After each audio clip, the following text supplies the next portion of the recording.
আমার কত দিনের ইচ্ছা ছিল যে আমি অক্টোপাস খাবো।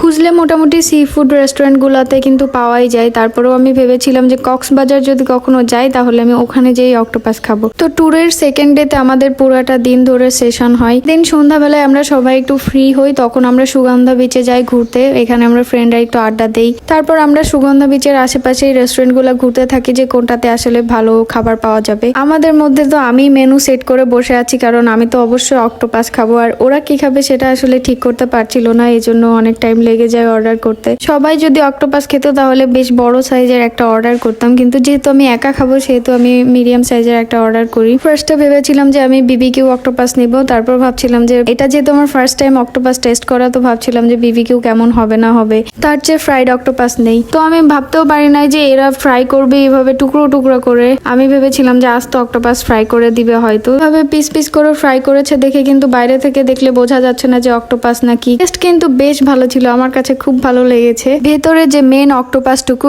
এটুকু কিন্তু অনেকটা চিউই টাইপের, আর বাইরে তো আলাদা করে কোটিং করে ফ্রাই করেছে, এজন্য বাইরের অংশ ক্রিস্পি। আমার কাছে কিন্তু বেশ ভালো লেগেছে। নেক্সট টাইম গেলে আমি আরো বড় সাইজের একটা অক্টোপাস ট্রাই করবো ইনশাল্লাহ।